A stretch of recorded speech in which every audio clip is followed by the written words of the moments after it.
Assalamualaikum warahmatullahi wabarakatuh. Bismillahirrahmanirrahim. Nahmaduka ya ghafuru ya syakuru. Mashalli wa sallim barik ala sayyidina maulana Muhammadin wa ala alihi wa sahbihi asma'in nama ba'du. Pokoke kula warai iki sampeyan nak ketemu Allah ben selamat niku kula jamin lah nek ilmu kula niku orisinil.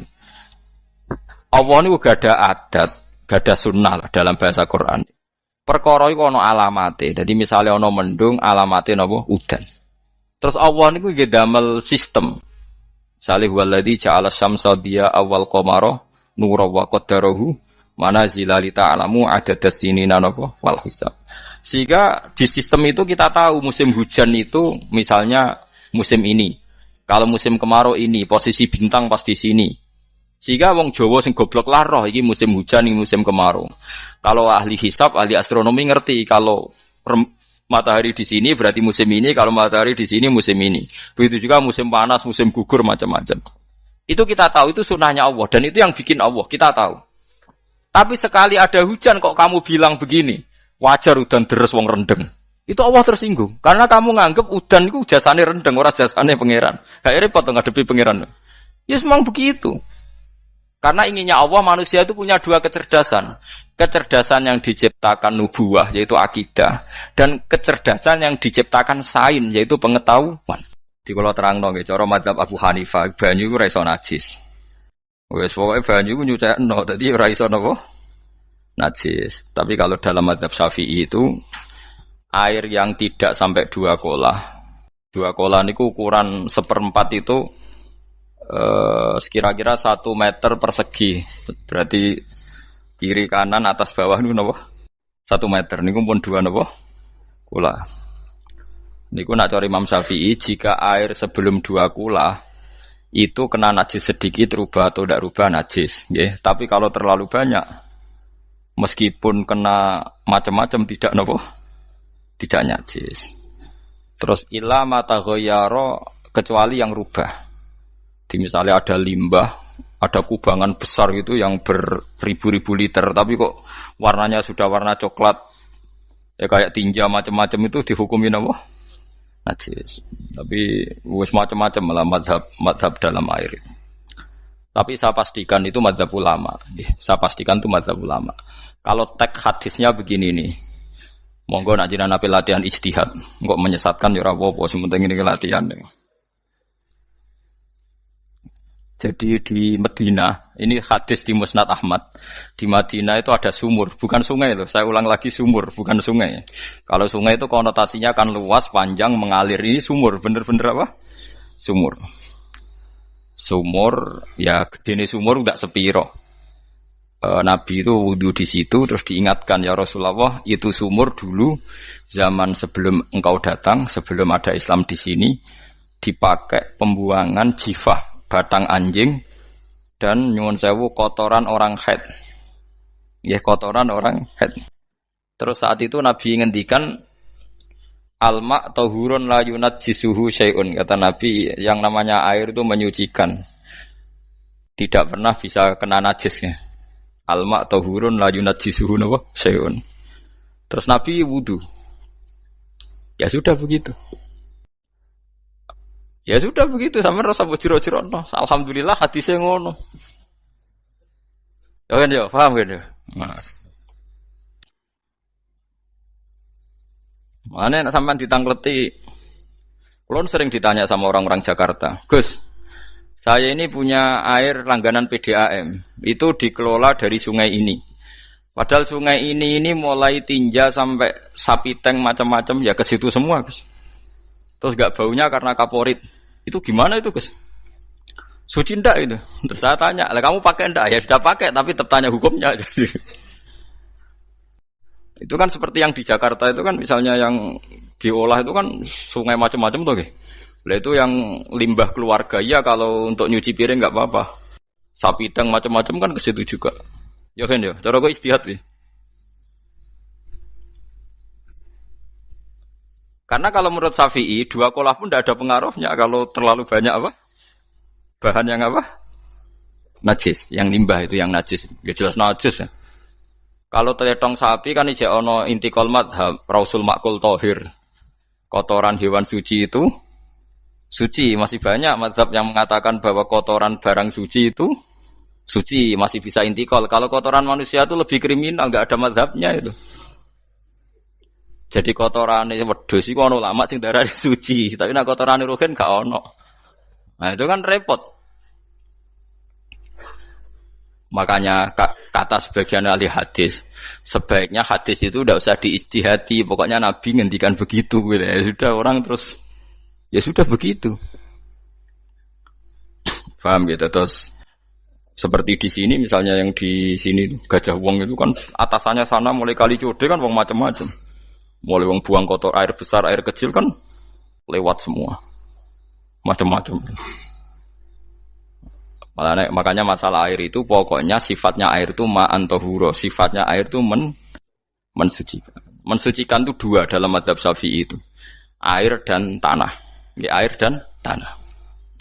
Terus sama Abu Hanifah ditambah satu. Ini kalau sampai coba tidak apa-apa, api.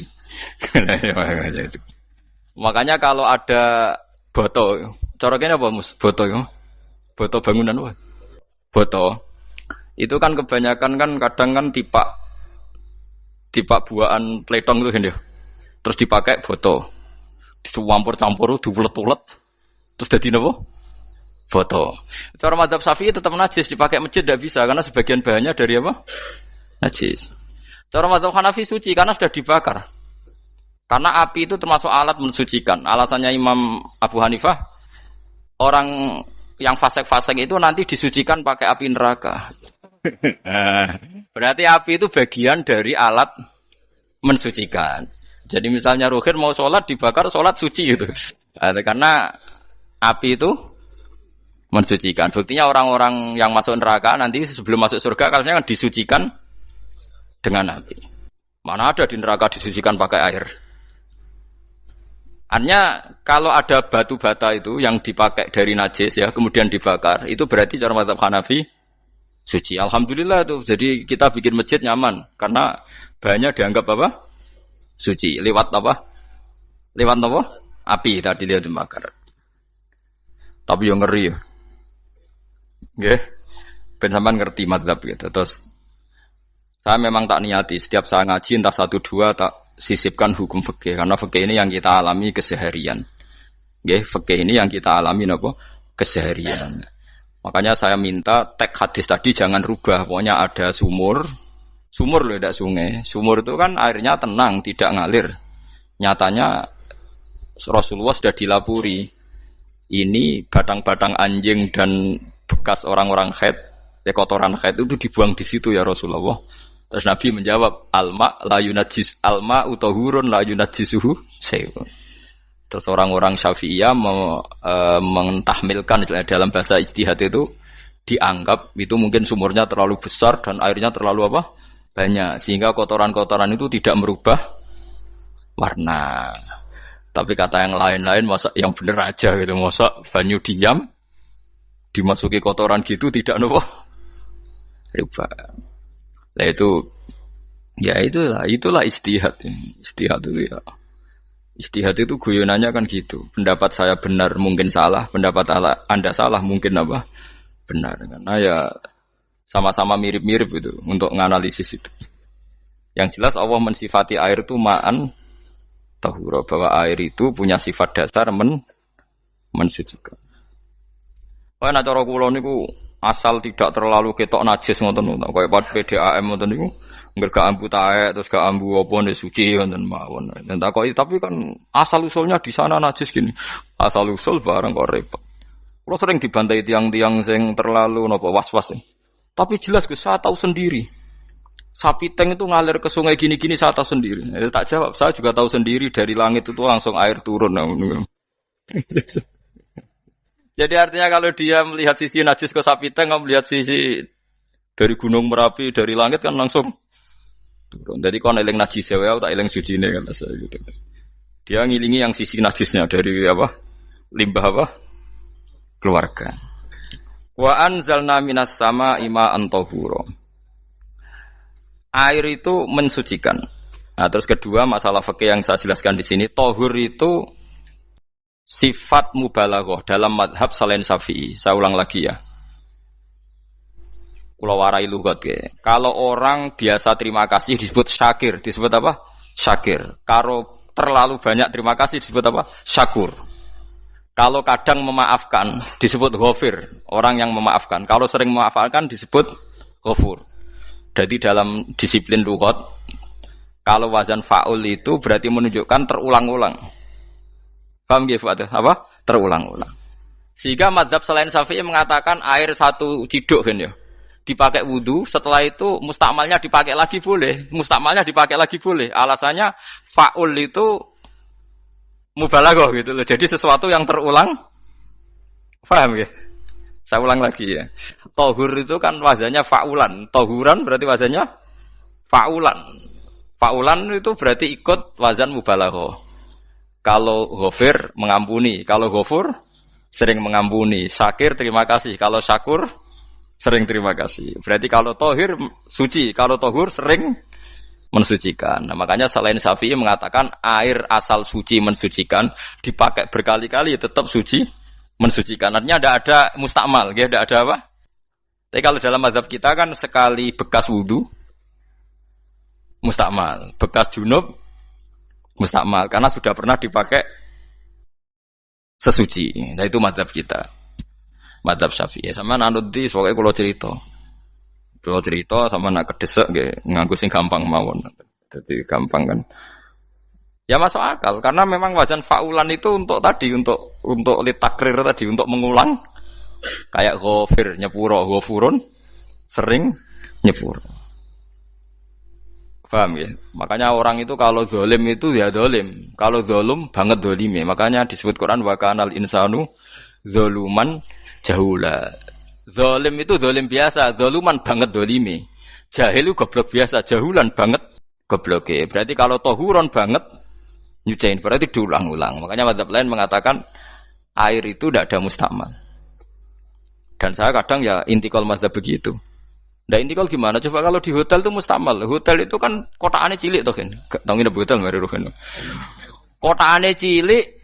Terus kalau kita misalnya junub atau apa pakai ciduk itu kan tetap nyiprat Mus. Nyiprat kena banyu di kotak yang cilik. Jadi kalau gak intikal mazhab pusing kan kita.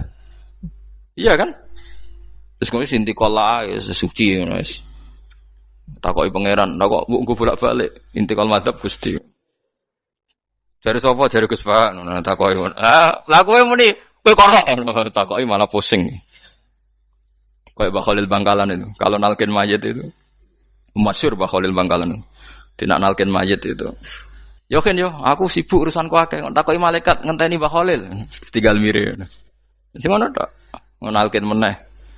Yo jiyo, soe nak takoki malaikat marabbuka manabiuka ngenteni ketuane. Maksudnya ngenteni dekne. Ya sudah ditinggalin. Ya orang ditakoki wong dekne orang kabudut. Pokoke diwarai kabeh. Nah, terakhir beliau rodok modern. Ngenteni ketua rombongan jadi nanti yang jawab itu ketua rombongan. Tapi aja tiru kan ngono takoki malaikat ngentosi Gus Pak. Aku teko tutuki mawon Gusti. Tuan.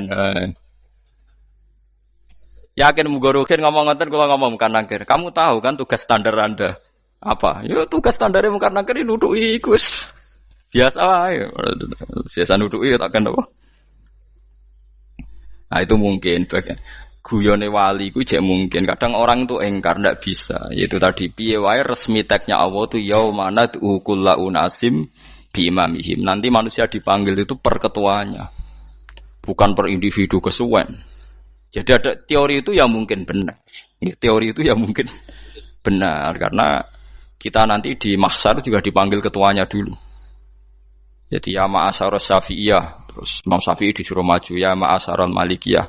Karena ketua ini nanti yang menciptakan mazhab. Karena ada pepatah an-nasu ala dini mulukihim. Manusia itu ngikuti tradisi ketuanya. Lagi coba orang Indonesia mbok bodoh mbok ora mbok pinter mbok ora Abu Bakar ya radhiyallahu anhu. Coba kalau tradisinya Syiah mungkin Abu Bakar laknatullah alaihi kan gitu. Ya kita tidak tahu begitu. Akhirnya kita ketiban apik karena menghormati apa? Sahabat. Artinya ketua itu penting, menciptakan suasana ketua itu Penting coba kalau tanpa ketua, mungkin kita tidak punya tradisi, makanya dipanggil itu ketuanya. Paham? Makanya sampean milih ketua itu yang benar. Setidaknya orang ikhlas, misalnya rapati bener, penting ini ikhlas. Ngeri itu kalau pas sampean dipanggil nunjuk ketua itu, kemudian ketua partai, wah panggil pangeran bingung sampean. Ketua sopo nyebut ketua partai. Waduh. Ketua partai dia celuk pangeran Melayu. Wah, ngadepi pangeran meriang tetep. Paham ya? Jadi nanti sampean itu ditanya itu lewat nopo? Lewat nopo? Ketua. Terus ketua nanti itu ngecek ada nur yang dipakai alamat dia ngikutin ndak. Nah, yang paling ngeri ya termasuk Rasulullah. Rasulullah itu nanti pakai standar itu. Inna umati yut'auna yaumal qiyamati hurran muhajjalin min atharil wudu. Itu kan ada tanya jawab sama sahabat. Kata Rasulullah, kamu tidak usah khawatir kalau saya meninggal. Meninggal saya itu baik. Hayati khairun lakum wa mamati khairun lakum. Saya hidup di antara kalian ya baik, setelah saya meninggal juga baik. Ya Nabi ya unik. Amma hayati fali asunna lakum as-sunan. Kalau saya masih hidup, berarti saya bisa meneladani kamu melakukan beberapa sunnah, beberapa tradisi. Sunnah itu tradisi. Jadi orang kudu artinya sunnah itu wajib atau sunat. Buktinya di Quran ada sunnatallahil latif sunnatullah fil ladzina khalau min qabl. Jadi sunnahnya, tradisinya Allah menghukumi orang-orang dulu. Itu bisa orang benar, bisa orang tidak apa? Benar. Kata Nabi, kalau saya masih hidup, fali asunna lakum asunan, saya bisa mentradisikan kamu beberapa sunnah, bisa wajib, bisa sunnat. Wa amma wafati ya khairun lakum. Kalau saya sudah meninggal nanti juga bagus. Mergo aku nak SK pundhut jare Nabi aku jejer pangeran. Dadi nak roh kowe apik, saya muji Allah, nak roh kowe elek langsung saya minta ampunan kepada Allah. Dan semua umatku nanti diampuni. Terus Nabi mulai menangis, tapi ada beberapa masalah. Ketika orang-orang itu ternyata umatku, mau saya ajak ke surga, kata Tuhan, kata Allah, innahum qad ahdatsu ba'dak. Mereka ini bikin aturan aneh-aneh setelah kamu Muhammad. Terus Pak aku suhkon ya sudah kalau gitu tak tinggal ke surga, tidak ikut masuk surga. Nah kemudian ulama berdebat ahdatsu itu apa? So, ada yang itu bid'ah gitu. Macam-macam. Kalau ulama Sunni ahdatsu itu ya bid'ah ibadah mahdhah. Jadi misalnya orang melakukan sholat zuhur kok 6 rakaat itu kan wong nganggur papat wis kesel kok malah muni 6 itu loh. Utawa duhur kok mau 3 rakaat itu kan ya itu bid'ah. Karena ibadah mahdhah. Tapi kalau masalah sosial itu fleksibel.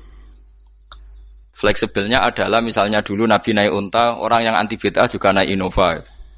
Padahal dulu naik unta. Orang-orang yang poligami itu ya tidak nunggu istri pertama mati. Padahal dulu Nabi poligami setelah Sayyidah Khadijah meninggal. Ya mereka baik-baik saja. Alasannya poligami sunnah Rasul. Padahal nak detailnya sunnah Rasul poligami setelah istri pertama meninggal. Jadi kayak Ruhin itu belum boleh. Istrinya kan masih hidup 2 dia. Tapi sudah. Nah, bukan artinya kalau sampean memaksakan gitu. Sampean kalau enggak percaya saya bacakan ayat. Wal khailah wal bihola wal hamira litarkabuha wazina. Kamu bisa naik kuda, naik unta, naik himar. Setelah kamu naik dan kamu tenang di atas punggungnya, litastawu ala zuhuri, tsumma tazkuru ni'mata rabbikum idza stawaitum 'alaihi wa taqulu subhanalladzi sakhkhara lana hadza ma kunna lahu muqrinin. Artinya ketika kita naik unta zaman dulu dan tagnya memang unta, itu terus kamu baca subhanalladzi sakhkhara lana hadza. Apakah sekarang kesunatan baca itu kalau yang ditumpai unta, sehingga kalau yang naik Innova tidak usah baca itu gitu. Wah, aku numpakku ora unta kok, dadi ora usah maca subhanalladzi wa sakhkhara lana. Dhisik Nabi maca iku mergo numpake unta. Ya ngajak goblok bareng to, mosok masepuk kanthi begitu itu. Makanya sensitif, bakas bid'ah anda itu sensitif. Tidak usah dibahas, biasa saja. Nek senara cocok ya diem aja. Sudah sebenarnya cocok kalau sampai ngelakoni, tapi tidak usah komentar karena jelimet. Saya pernah ditelepon orang, dimaki-maki. Orang Sidoarjo. Padahal orang Jawa Timur, ya aneh. Kan ada orang matur Rasulullah namanya Abdullah bin Amr. Ya Rasulullah, saya ini kuat puasa terus. Kata Nabi, jangan puasa 1 bulan 3 hari saja itu sama dengan 1 bulan penuh, karena 1 puasa sama dengan 10. Masih balelo terus termasuk menyangkut Quran. Ya Rasulullah, saya ini tiap hari khatam Quran, jangan 1 bulan sekali saja baru khatam. Enggak ya Rasulullah, saya ini ingin sering khataman. Ya sudah, kalau gitu seminggu sekali, sab'al layal. Saya lebih kuat ya Rasulullah, 3 hari. 3 hari saja khatam sekali. Iqra'hu fi salasin, kata Nabi. Ya Rasulullah, saya lebih kuat ketimbang itu. Tidak ada yang lebih baik ketimbang itu, kata Nabi. Kemudian orang itu anti semaan, karena semaan itu kan 1 hari khatam. Paham ya? Maksudnya hadis tadi yang di Bukhari dipakai dalil anti apa? Semaan, karena semaan itu 1 hari apa? Khatam. Lewat telepon pertama lewat santri saya, terus lama-lama lewat telepon. Saya tanya, kamu bacanya hadis kira-kira sama saya banyak mana? Kayaknya banyak jenengan. Terus saya tanya, betul Nabi menyuruh khatam tiap 3 hari? Ya. Betul Nabi nyuruh khatam tiap 1 bulan? Ya. Ya sudah, lakukan saja. Anda sering enggak khataman tiap 3 hari? Tidak pernah, setahun aja tidak mesti. Lah iya, kalau Nabi melarang baca Quran tiap hari kamu setuju, tapi Nabi nyuruh tiap hari khatam kamu tidak setuju. Enggak apa-apa, kamu anti semaan enggak apa-apa, tapi lakukan perintah Nabi tiap 3 hari khatam. Menang deh. Lah itu maksud saya. Anda tidak apa-apa milah-milah bid'ah sesuai versi Anda, pemahaman Anda, tapi yang fair. Kalau Anda anti semaan ya harus tiap 3 hari khatam, karena dawuh Nabi iqra'hu fi kulli salasin. Enggak juga kan, mereka juga orang yang enggak jarang baca. Jarang baca apa? Lah itu enggak fairnya di situ. Makanya dia biasa mawon. Cuman semaan apal Quran wis semaan. Nah, apal Quran ya wiridan, malah lucu to apal Quran kok semaan. Ya yes, ngono ae apal ya nyemak kan, ngono kesel dimulai. Jadi bang nyemak sampai gremeng. Bariku mangan entek akeh kan malah lucu. Wong nyemak yo do kurang ajar. Jajal kok nyemak ki delok ngarep mbek guri tok, gres kebar ya wis. Aku seru kelakuane wong nyemak. Kan dekne ra apal kan ya. Biasane nyegat guri to. Oh, agar gurine kembar pojok. Wis. Mau agar gurine pojok kembar. Ya sing semaan akhire pinter sing maca kembar gurine. Paham gitu, terus paham gitu, tohuron gitu, tak latih memahami Quran secara luwat. Quran bagaimanapun bilisanin arabiyim mubin. Ada ulama yang berpendapat tohir itu dimubalaghahkan tohur, seperti ghafur, syakir, syakur. Sebab itu menurut mazhab ini tidak ada air apa musta'mal. Tapi kita biasa mazhab Syafi'iyah apa? Ada apa? Ada musta'mal. Itu masalah-masalah ijtihadiyah, masalah-masalah ijtihadiyah. Kalau masalah ijtihadiyah tadi pendapat saya benar, mungkin salah. Pendapat Anda salah, tapi ya mungkin benar itu. Wa anzalna minas sama ma'an tahura. Mutahhiron tegese banyu iku sing nyucekno. Linuhya supaya maringi urip ingsun. Bihi sebab anane banyu baldatan ing daerah maitan kang mati. Jadi istilah resmine pangeran yo, aku nak nguripno bumi iku yo nganggo lantaran banyu. Dadi aja mbok soal pangeran kok butuh lantaran. Waduh repot. Wong Qur'ane pangeran dhewe istilahno aku nak nguripno bumi lewat lantaran banyu. Ya rasa mbok jurok-jurokno. Pangeran kok butuh lantaran. Ndak usah lantaran lah ya iso, tapi nek Allah nganggo lantaran ya oleh, ya aja terus Allah kok nganggo wasilah. Wah ya malah kacau. Ora usah ngono-ngono, ora usah mikir. Pokoke Qur'an diwaca ora usah dipikir, mpun iman nonton mawon kok repot. Iman kok napa? Kok repot. Linuh ya supaya ngurip-ngurip sapa ingsun bi sebab banyu. Baldatan ing negara atau daerah maitan kang mati. Jadi sampean jangan mengatakan kalau Allah untuk menghidupkan bumi butuh air, ya keliru. Allah itu tidak butuh apa-apa, nggih. Allah itu tidak butuh apa-apa. Tapi kalau Allah punya sunnah, punya adat menghidupkan bumi itu pakai air, ya Allah jangan kamu atur. Wong kira pangeran kok ngatur. Itu kan ada cerita di kitab-kitab itu, termasuk di Ihya itu. Nabi Musa itu sok dekat Allah. Jadi enggak mau mimik obat. Membuktikan bahwa Allah itu tidak butuh wasilah. Aqaqir itu maknanya obat-obatan yang dari herbal, itu bahasa Arabnya apa? Al-aqaqir. Dia setiap konsultasi sama dokter disuruh minum herbal itu. Nggak mau dia. Enggak, saya akan disembuhkan Allah langsung, enggak usah lewat obat apa herbal katanya. Tiap dokter ditanya jawabannya sama. Oh, dokter goblok. Kamu belum tahu ya kalau Allah itu enggak butuh wasilah. Malah marah-marah dia tuh.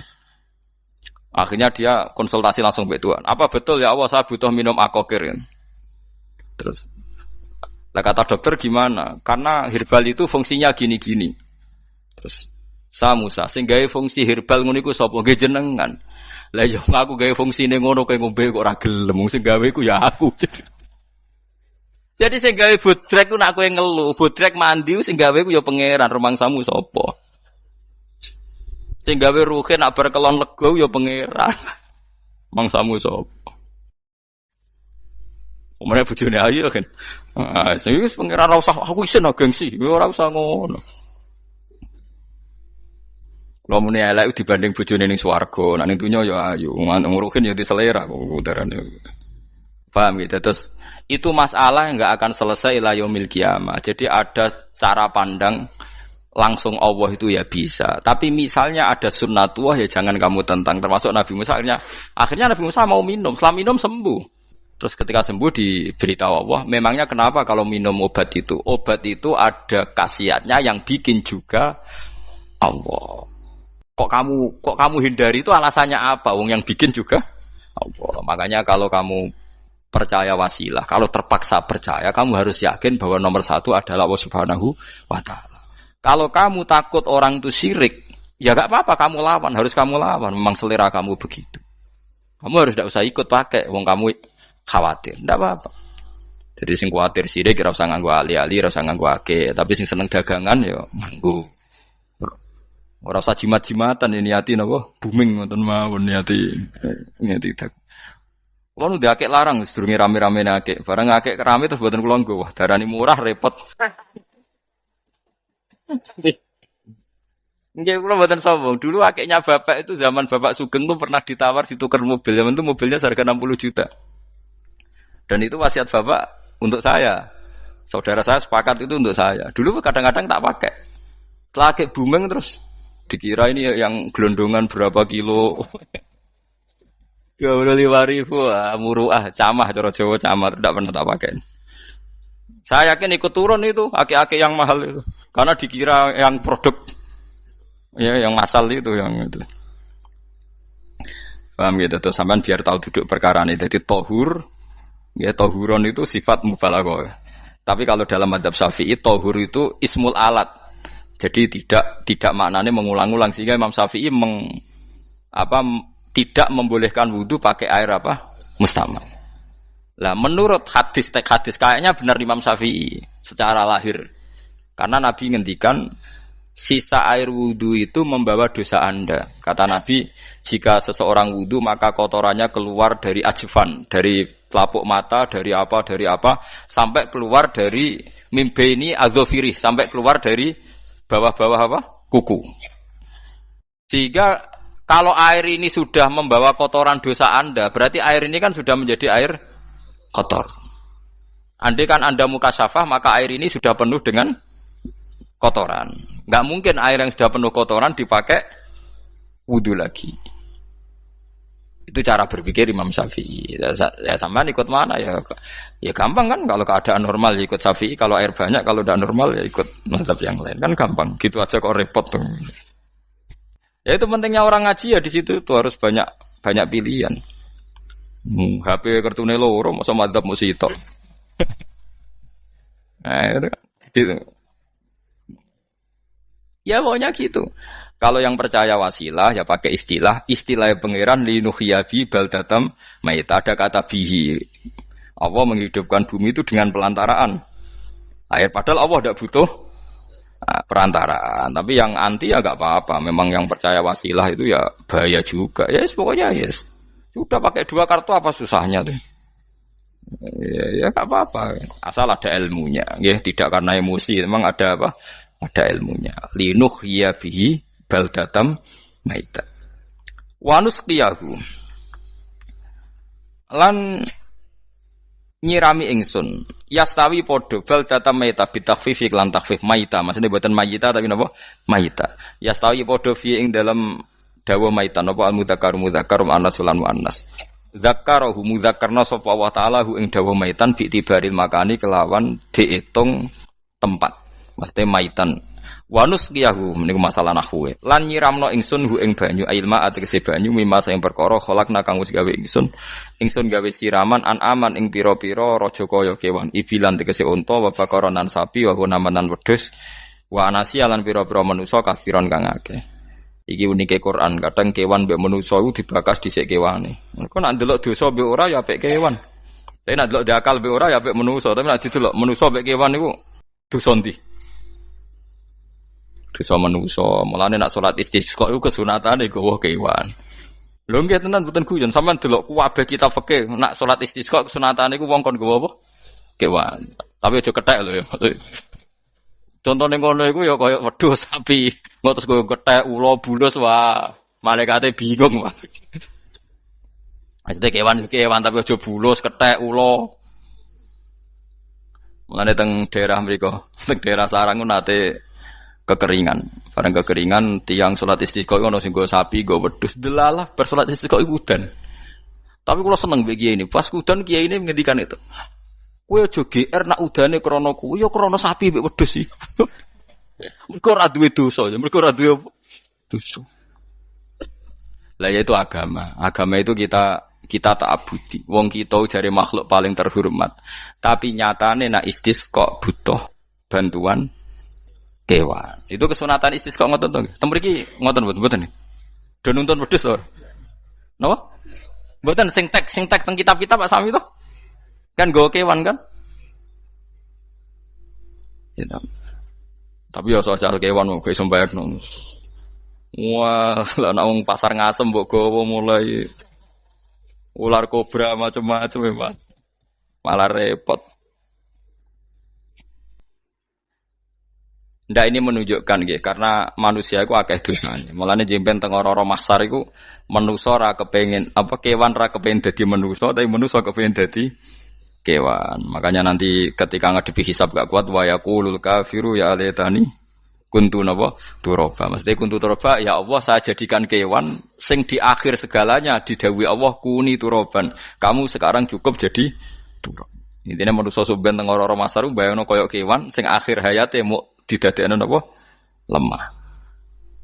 Nah, kadang-kadang manusa itu dalam siklus ini apik kewan malah didhisikno mimma khalaqna napa aman riyen ya. Kalau dilihat dari dosa ndaknya, kalau dilihat dari manusia makhluk terhormat macam-macam ya apik manusa.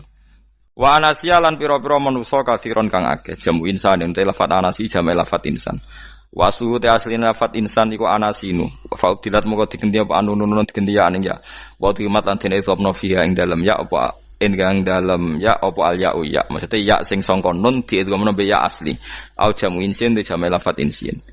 Walaqad sarrafna lan teman-teman molak-malik ingsun to mutar-muter ingsun hu ing ma'il ma'atik sebanya bainahum antarane wong akeh liat zakaru wa gelem eling sapa ngakeh asluhu ya tadzakaru niki kok usum nahwu le ultimat ya gamna apa ata fi dzalik ing dalam dal wa fi qiraatin liat kuru bi sukuni dzal wa dhammil kaf liat kuru nikmat Allah ing nikmate Allah taala bihi klan ma fa aba mongko mo sapa aksarun nasi sapa akeh manusa moh ila kufuron kecuali mungkiri ning nikmat juhudan tegese mungkiri ning nikmat ngingkari len nikmati maring nikmat haitsu qalu sekirane ngucap sapa ngakeh mutirna bina ikada mutirna den kei udan kita bina ikada sebab posisi perbintangan iki supaya kula warai iki sampeyan nak ketemu Allah ben selamat niku kula jamin lah nak ilmu kula ni orisinil Allah niku gak ada adat gak ada sunnah lah dalam bahasa Quran ini. Perkara iku ana alamate. Dadi misale ana mendung, alamate napa? Udan. Terus Allah niku nggih damel sistem. Misale huwallazi ja'ala syamsa diya awal qamara nura wa qaddarahu manazila li ta'lamu adadas sinina napa wal hisab. Sehingga di sistem itu kita tahu musim hujan itu misalnya musim ini. Kalau musim kemarau ini posisi bintang pas di sini. Sehingga wong Jawa sing goblok lah roh iki musim hujan iki musim kemarau. Kalau ahli hisab, ahli astronomi ngerti kalau matahari di sini berarti musim ini, kalau matahari di sini musim ini. Begitu juga musim panas, musim gugur macam-macam. Itu kita tahu, itu sunahnya Allah dan itu yang bikin Allah, kita tahu. Tapi sekali ada hujan kok kamu bilang begini, wajar udan deres wong rendeng. Itu Allah tersinggung karena kamu nganggep udan itu jasane rendeng ora jasane pangeran. Gak repot ngadepi pangeran. Ya memang begitu. Karena inginnya Allah manusia itu punya dua kecerdasan. Kecerdasan yang diciptakan nubuwah yaitu akidah dan kecerdasan yang diciptakan sains yaitu pengetahuan. Itu inginnya Allah. Jika menyangkut hisab dan ru'yah yang diperdebatkan oleh Muhammadiyah itu sebetulnya juga masalah sepele. Masalah sepele itu begini. Siapa sih yang mungkiri hisab? Wong hisab itu ya nasib pangeran li ta'lamu adadas sinina wal hisab. Siapa sih yang mungkiri ru'yah? Wong ru'yah itu hadisnya sahih. Yasumu li ru'yati wa aftiru li ru'yati. Fa in humma 'alaikum fa akmilu iddata sa'ban salasina yauman. Jika kamu ragu ya ikmal. Ikmal itu menjadi 30 hari. Sekarang sampean saya tanya, ikmal 30 hari itu dari hisab apa ru'yah? Hisab kan namanya ikmal itu pakai saiki wis 29, nak kepen ikmal 30. Lho ikmal itu ru'yah ta hisab? Hisab. Jadi apa susahnya sih pakai dua ilmu itu? Tapi sekarang jadi politik identitas. Pokoknya kalau ru'yah itu NU, kalau hisab itu Muhammadiyah. Terus dijak goblok bareng kan kita. Mulane susah jadi ulama itu. Mergo dijak goblok nih. Ya sama seperti kunut ndak kunut. Saya Muhammadiyah itu lahir tahun 1912, NU 1926. Orang tahu semua sebelum itu zaman Madzhabul Arba'ah Abu Hanifah itu ndak kunut. Imam Syafi'i kunut. Terus kamu bilang Syafi'i NU Abu Hanifah Muhammadiyah. Memangnya Imam Syafi'i tahu Rois Am? Jadi kita yang ulama itu biasa saja karena melihat Imam Syafi'i itu kunut, Abu Hanifah tidak kunut. Tahu-tahu sekarang jadi politik identitas kalau kunut itu NU tidak kunut Muhammadiyah. Memangnya Imam Syafi'i tahu dadi Rois Am ning PBNU sing liwat ahwa kan mboten nate. Jadi kalau ulama itu lebih sederhana cara berpikir. Ya sudah, hisab itu ya ilmunya Allah, ruya ya ilmunya Allah. Jadi misalnya dagang dihitung, kalau dihitung itu rasional berarti sain. Kalau tidak dihitung kok berarti jenenge kejutan ya enggak, kita pernah ngalami semua. Kita pernah ngalami dua-duanya kan. Dihitung ya pernah laba, kejutan ya pernah. Musim sulit dagang rugi ya biasa, kecengklok rugi kebodhon biasa sama pernah anggap aja kalau rutin namanya sain sesuai hitungan pengetahuan. Kalau model ngono kejutannya selesai kan. Kok dibenturkan? Kejutan sama rutin itu absolut mana? Akurat mana? Ya ngajak goblok bareng. Paham ki biasa mawon wong sing seneng ilmu tuh ben biasa roh iku roh dojo ben. Ya ben biasa. Nah sekarang itu usum, anti ilmu itu usum. Yang usum sekarang itu politik nopo identitas. Kalau batik wong Yogyo, wah batik nasional berarti orang batik wong Indonesia, anak batik ra wong Indonesia. Jadi batik nopo pakaian nopo nasional. Ya wong golek hadis nganti ngelu kesunatan ibadah nggo klambi putih. Ora ana kesunatan ibadah nggo klambi nopo? Batik. Tapi nak kowe wong alim ben diarani klambi putih gak wajib, kudu kadang-kadang nganggo batik, nggo nunjukno nak nganggo putih iku. Saya tuh seingat saya belum pernah ngaji gak pakai baju putih. Karena pikiranku sudah sering ditanya, Gus kowe wong alim ra tau joban. Nak joban koyo wong Arab. Nak batik kesane kok ora sunah Rasul seneng putih, setengah-tengah nganggo hem putih wis sunah Rasul tapi tetep Indonesia. Wis tak pikir wonten. Lah rugen ra mikir nganggo batik.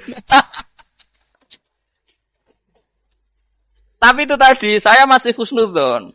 Jika jadi tren, nganggo klambi hem putih dianggap wajib, harus ada yang pakai batik untuk menunjukkan kalau ndak wajib. Lah mungkin dia termasuk begitu melok. Makome dekne iku wis nglurusno. Enggak tahu saya kalau itu berarti sudah tinggi, kelasnya sudah tinggi.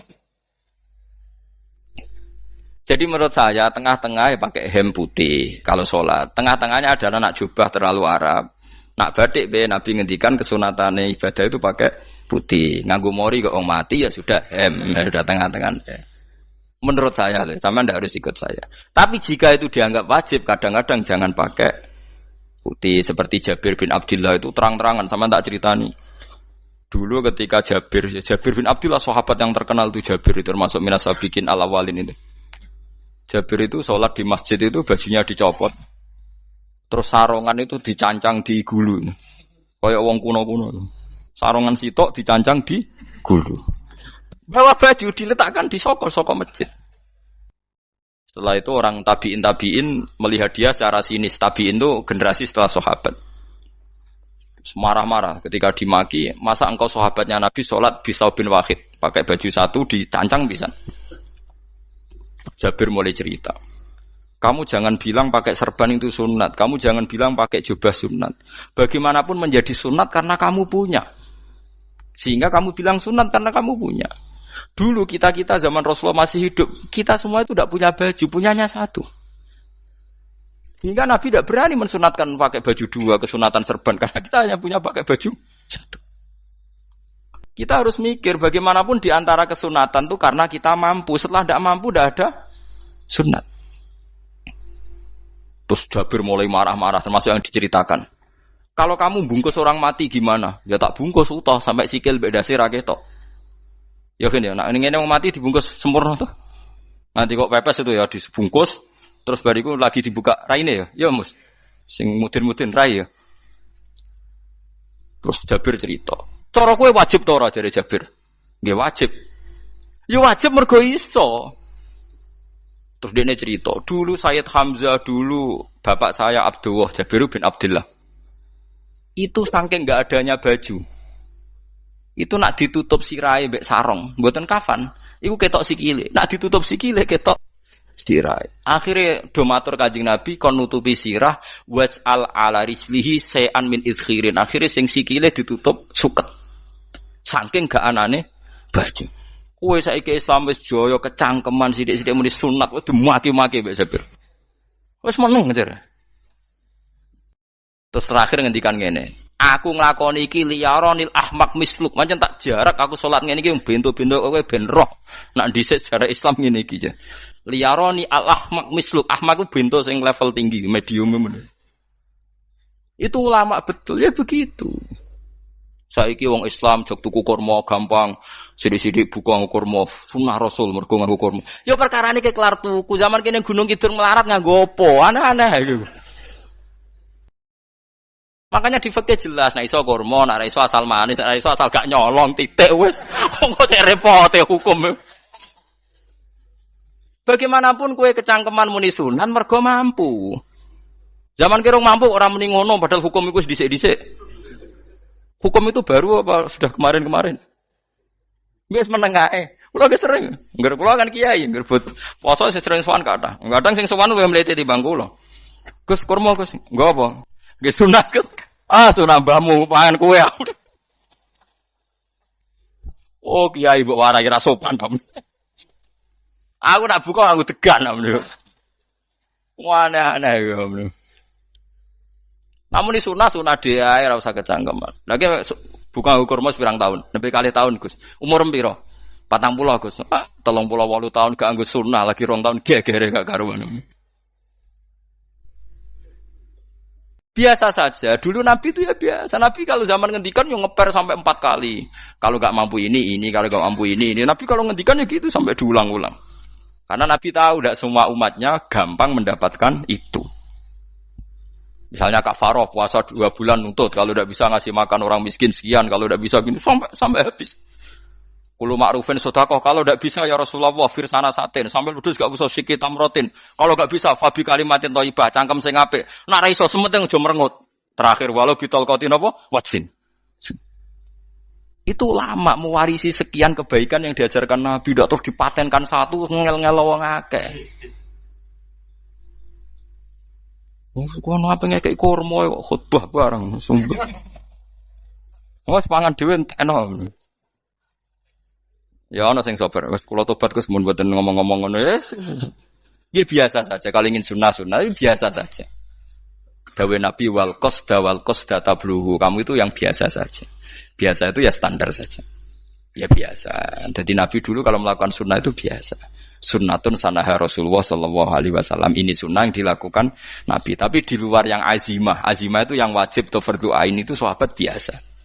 Karena bagaimanapun kita bisa begini karena mampu. Seperti Jabir tadi, orang bisa sholat pakai serban, pakai jubah karena mampu. Zaman Nabi awal Islam. Sama lihat Bilal, ada nak belodor gitu tuh. Sama lihat film Umar atau film-film Bilal. Itu memang nyata dulu itu la yajidu ahaduna illa thawban wahidan. Tidak ada yang kecuali punya baju apa? Sama dulu film-film, mulai versi seneng kitab sampai versi film itu sama. Bilal nak adzan ya bloder, ora adzan di bloder gak sopan. Oh memang ya duwene klambi mok sitok iku. Delok ceritane Sa'labah, bar salat salam langsung melayu. Berkali-kali yang bersalam melayu. Jebule apa genta kae? Ya salah bang bersolat ora witir mlayu kenapa? Saya takoki ya Rasulullah, takoki Nabi. Salah bah kata sahabat-sahabat kowe nak salat bar mulai langsung mlayu. Ya Rasulullah, kami kula namung setunggal, istri saya di rumah aja utuh. Iku saking ndak adanya baju. Oh, saiki nang sunatno kon. Ya begitu. Makanya ketika Sayyidina Umar idza ausa Allah fa ausiu. Nanti kalau sudah jembar ya jembar. Nak lagi ruwet ya ruwet. Ya sudah biasa saja. Paham ya? Jadi kalau suwun misalnya malah yudroku kulu, la yudroku nopo kulu. Kalau tidak bisa semua jangan sama sekali. Jadi misalnya kita tidak bisa jubahan, tidak bisa serbanan mergo wong Arab. Supaya saya ndak keriting jubahan kok tonggo ya guyu. Paham ya? Wah aneh ngono. Kemudian nek ora kaji kok jubahan malah digugat wong akeh. Ya sudah pakai hem putih saja. Yang penting dua semangat sunnah putihnya misalnya. Ya tengah-tengah gitu. Tapi kalau kira-kira dianggap wajib ya kan ganti badai kayak Ruhin itu. Itu makomnya sudah itu tadi. Sudah tinggi sekali. Ya Nabi itu misalnya Nabi nyifati rambut yang baik itu yang lurus ngombak gitu. Sifatnya Dajjal itu keriting. Tapi yang keriting ya enggak apa-apa. Bukan berarti wah keriting mirip Dajjal ya ada gitu. Ya itu kan Allah menunjukkan kekuasaan. Nanti kalau Allah bikin lurus semua dikira gak mampu bikin yang keriting ya sudah dibikinlah yang keriting. Ya sudah gitu biasa saja buatan berlebihan. Paham gitu. Jadi Nabi itu kalau ngendikan seingat saya ini hafal banyak hadis. Kalau ngendikan tuh sampai berkali-kali. Itu tadi mulai kalau sedekah pakai ini kalau ndak mau sampai mulai firsana satin sambil wedhus ijek larang walau bisik hitam ros separone kurma masih kadang ndak mampu fabi kalimatin thayyibah ndak mampu lagi ya soalnya tasaddaku walau bitol qati wajin sedekahlah meskipun dengan ceria itu sirinya kenapa saya ngaji guyon karena paling ndak ceria itu happy coba kalau saya ngaji merengut meneng terus ketok nyesal terus sing ngaji kan mikir Gus bak kurang opo kita ngaji ku ono sing kurang. Oh, terus yang keduanya nafsir wah paling kurang sangune. Wah jadi repot. Mulane kula ngeten wis tak pikir, rumang sampura tak pikir. Guyon kula mek sampean nangis mboten di ganjaran akeh ndi. Mergo guyon kula bi ilmen nangis sampean mikir utang. Jadi terakhir sedekah talqati wajhin, wajah yang ceria, yang happy. Kowe iki happy kan yo seneng, paling gak mikir nasibe kan. Kiai iku happy benes. Jajal misalnya kayak dikiai kok rogen sumpeng, mau coku karo kukur, bariku angop, bariku kukur meneh. Kan wong mikir, waya tanggale bayar apa piye kredite? Waduh, apa waya ditarik sepeda motor? Kan orang terus menafsirkan macam-macam. Sing elek sing wong alim mulai nafsir paling tertipe ra iso. Wah, paling elek. Ya nek wong alim kan ana ukur-ukur mesti nek sing suudon kan paling macane bingung terkipe ngono. Ya macam-macam lah sesuai asumsi napa. Jadi kula suwun lah sama nak dadi kiai nak ra iso sedekah macamnya terakhir ceria. Mergo Nabi ngendikane terakhir tasaddaku walau bitol qati wajhin. Bersedekahlah meskipun dengan keceriaan napa muka atau wajah. Namun kalau itu Nabi diulang-ulang. Jadi kalau ngendikan tuh diulang-ulang. Sekarang tuh orang mau mendorong sunnah Rasul itu satu. Ya berat bagi yang enggak bisa melakukan itu apa? Yang enggak bisa melakukan itu apa?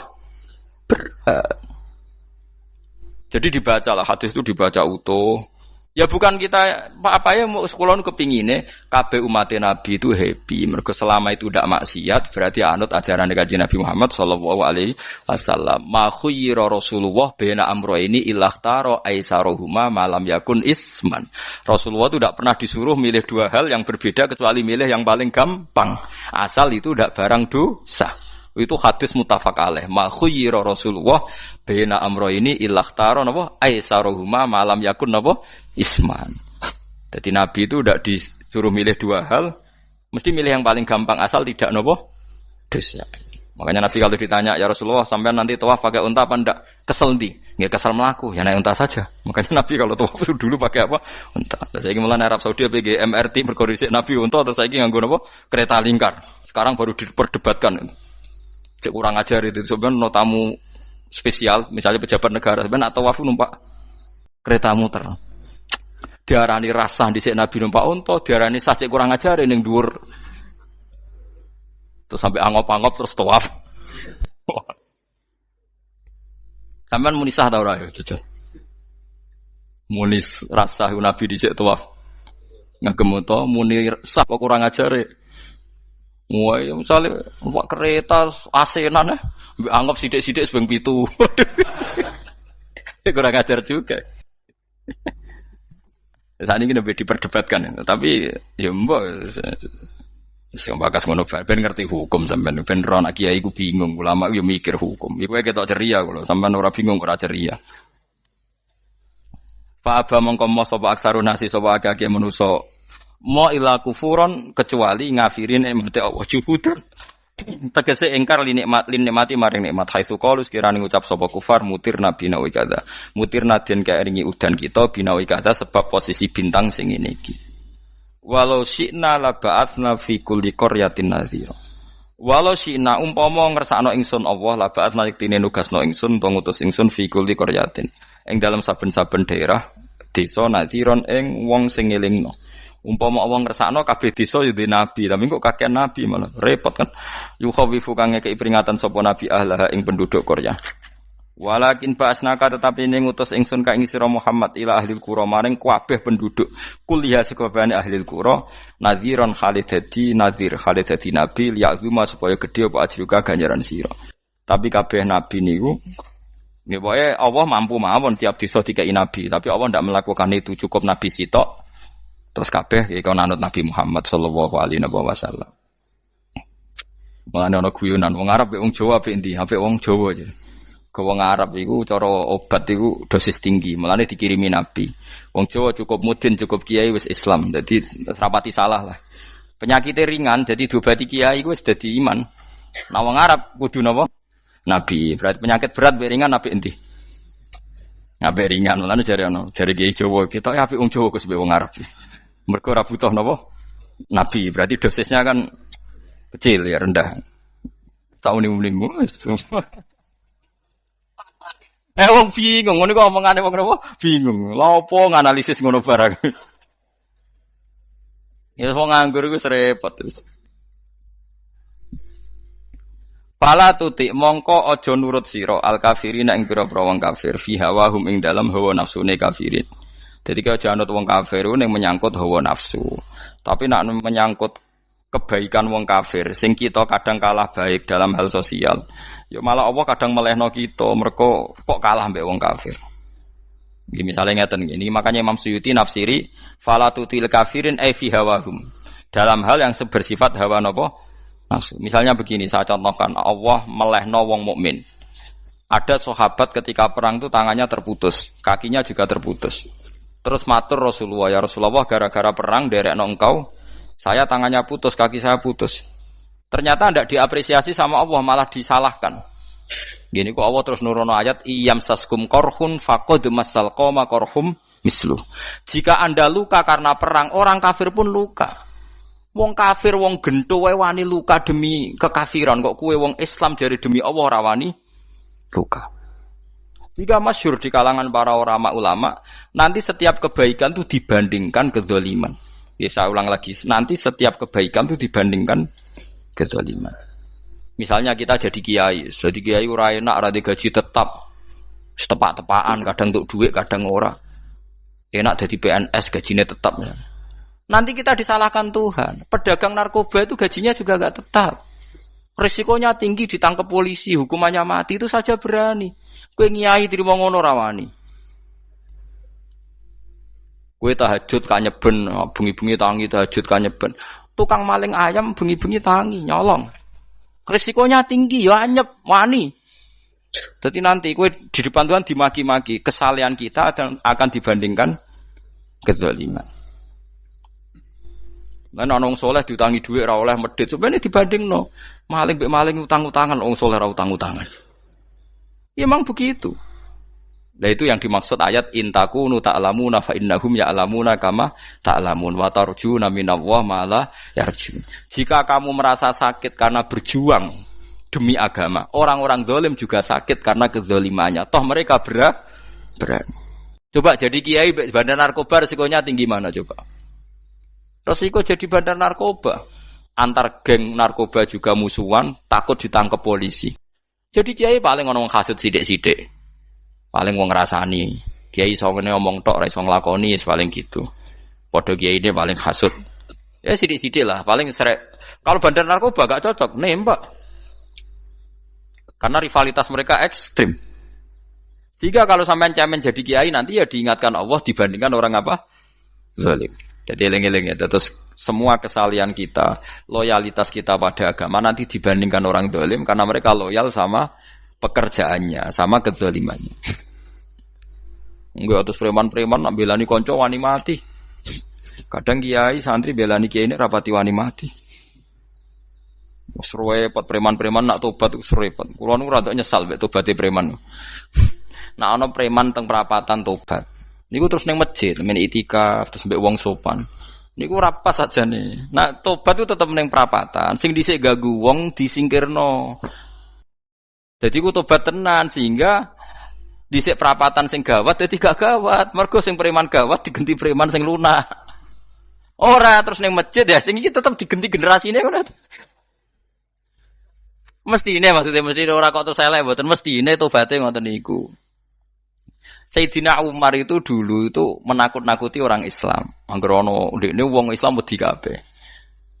Terus Abu Bakar ya wedi kabeh wedi. Suatu saat Rasulullah mlaku-mlaku ngerti Umar gulut ning ukat, menangan. Kata Rasulullah andikan yang Islam itu hebat Islam. Hanya Rasulullah berdoa wa ma'izal Islam fi Umar. Akhirnya Umar masuk Islam. Hari Kamis masuk Islamnya. Wis kira tau mikir to sak dinane kula roh sak dinane dongane Kamis masuk Islam Jumat. Ning omahe adike ning gone IP-ne. Mergo diwacana Quran surat Toha. Bareng Islam metuki Nabi, mohon walhasil bar Islam teng Zaid bin Arqam ning mbene Nabi terus langsung marani omahe Abu Jahal ora terus ning masjid menenge mboten langsung marani Abu Jahal. Angger ki ganggu Nabi tak pateni. Bariku marani Abu Jahal. Aku saiki wis Islam iki ganggu Nabi tak pateni. Gentenan wong kafir sing delik. Paham nggih? Dadi enak maksudnya. Lah misale terus Umar dadi sopan santun terus ketemu wong dilo, ketemu Abu Lahab monggo derek akhir. Wah. Artinya gak ada perubahan. Lan Ruhin mantan preman mboten kok tobaté ning kene ora roh. Mboten harus kiai dene. Mestine ngoten. Makanya Wahsy itu yang bunuh Sayyid siapa? Hamzah. Karena dia disuruh Hindun itu istrinya Abi Sufyan itu. Itu setelah membunuh Sayyid Hamzah dan dia Islam. Dan Nabi tidak siap melihat wajah Wahsy. Sumpahnya Wahsy apa? Saya bersumpah akan membunuh orang paling dibenci Rasulullah. Sebagaimana saya pernah membunuh orang paling dicintai Rasulullah. Terus tobatnya dia mateni Musailamah al-Kadzab. Wong sing ngaku Nabi ngarang Quran. Itu tuh sing mateni sinten? Wahsy. Dari Wahsy sebagaimana aku pernah membunuh orang paling dicintai Rasulullah. Tobat saya membunuh orang paling dibenci Rasulullah. Jadi misalnya terus Wahsy tobat, terus sampai nyapu masjid, terus gak duwe selera tarung. Zaman kafir tarungnya tenanan, bareng Islam menyapu masjid. Bariku ngiseni jedinge, terus bareng jak perang wedi wae repot. Ya niku ide kula tapi ora kudu nglakoni. Niku mau cerita ilmu, sampeyan ora kudu nglakoni. Ya tunggale wong preman brah-brah. Blojo narkoba entek akeh dilakoni, nggo judi diakoni. Sewengi orang preman itu kalau judi 2 juta 3 juta. Bareng tobat ngleboni masjid 10.000. Padahal donyane jek akeh. Mestine tobat yo. Saya zaman judi semalam 3 juta. Sekarang kalau pengajian atau ke masjid semalam 3 juta 100 lah minimal diluwei. Ora malah pas tobat nglebokno amplop masjid yo. 10.000, kadang 2.000. Repot-repot. Tapi ya apik tobat, iki cerita. Ndak begitu, mestinya berbanding. Paham nek sampean takok tobat itu cara ulama nggih ngoten niku berbanding. Mulane riyen Khalid bin Walid itu jadi panglima perang Islam itu. Saya masih ingat makalahnya Khalid bin Walid, fakama anni aktsartul qatla fi kufri aktsartul qatla fi Islam. Dulu ketika saya kafir adalah sangat banyak membunuh orang Islam. Perang Uhud kalah itu karena panglima orang kafir adalah Khalid. Dia cakap sekali dalam mengatur strategi perang. So Khalid itu utek elek kan, pikirannya ala sahabat yang menuso ruhin es kayak wong wedok ambek apa jenenge ghanimah mesti medun. Sahabat ora kabeh kaya aku kan ana kaya kue barang macam-macam. Gunung Uhud itu dhuwure mok sak musolane iki Jamira Gunung Uhud kaya Merapi niku mboten. Nah kaya Merapi amanah ning dhuwur tetep ra kenek, meleyang to. Jadi Gunung Uhud itu dhuwure mok sak musolane mbok dhuwur putih. Wong kula nate mriko bolak-balik kan gak bisa nek urung tahu. Kula kaya wong India dadi melok itikaf teng gunung lho. Uhud. Mbok piye dalile mbok apa ya ora roh. Lah itu Khalid bin Walid pinter, dia ketika kalah itu muter ke belakang terus ghanimah itu dilepas. Ya dulu itu dalam perang dulu tuh ghanimah itu kan perempuan sama apa? Ya sama barang-barang itu. Ketika dilepas itu dianggap sudah mengaku kalah. Ada sahabat yang kok ruhin itu udah akabir sahabat, ada sahabat papan atas, sahabat yang seperti itulah. Sahabat kebanyakan turun ternyata Khalid itu muter terus naik dari belakang. Pas sahabat turun, dia naik dari apa? Yo penak karek manai kok dhuwur, itu akhirnya kalah. Itu ya gara-gara strategi ini Khalid bin Walid.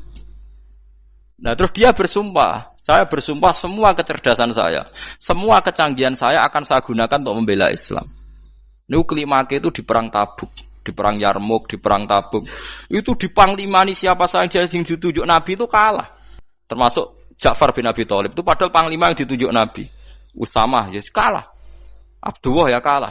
Semua yang ditunjuk Nabi itu mati semua. Akhirnya panglima diambil siapa? Khalid. Taruh saja gini strateginya. Anggap saja Arab itu padang pasir. Tidak sampean biar tahu bahwa orang soleh yang cerdas itu banyak.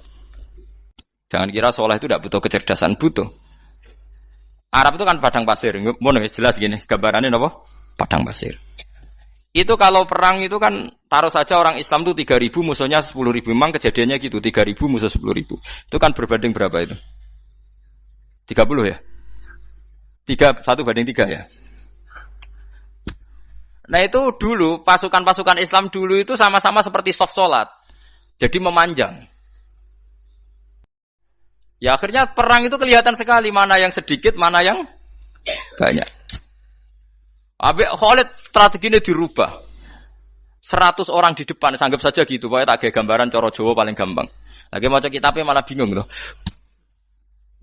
100 pasukan kuda yang di depan itu disuruh negarkan kuda, disebut fal mughirati subha itu. Yang itu wal adiyati napa? Dobha fal mughirati subha itu. Ini pokoknya anggap seperti itu. Fal muriyati apa? Qadha itu. Kuda yang 100 di depan disuruh menegarkan. Pokoknya kon gerak sehingga debu itu banyak bertebangan. Terus pasukan yang 3.000 itu disuruh memanjang sepanjang-panjangnya.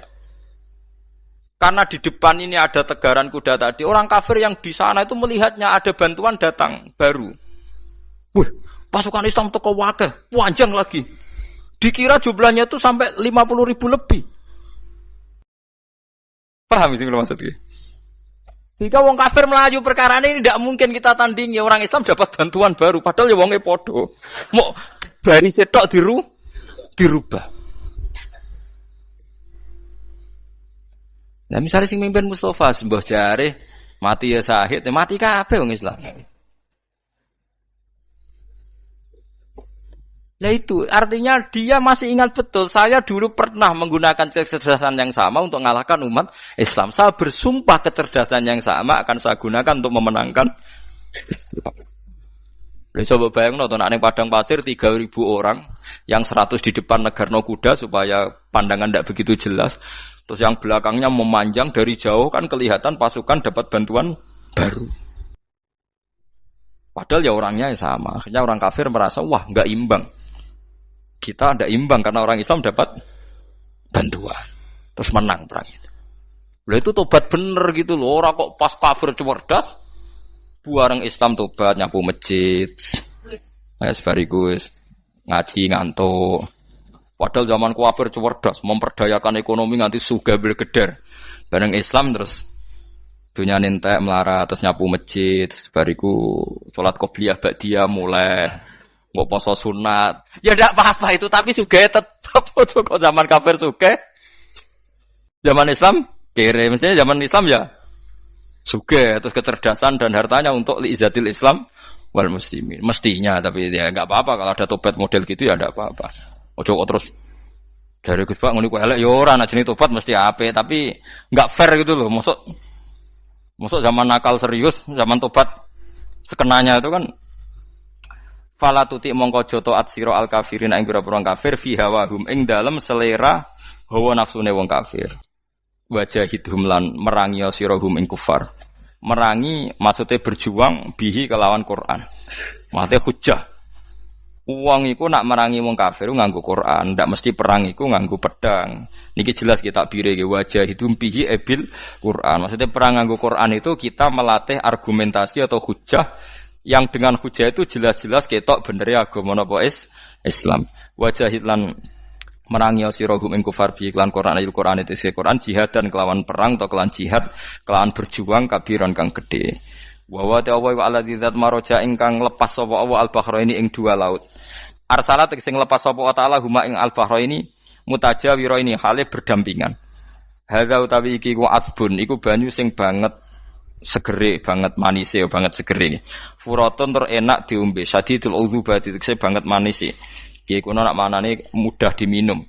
Wa hadza utawi iki ku milkhun iku banyu asin, ujajun tur banget paite. Syadidul muluhah tegese banget paite. Tapi wasemono sungai sing gampang diminum. Misalnya sungai Komerapi sing napa gampang diminum maksudnya mboten pahit.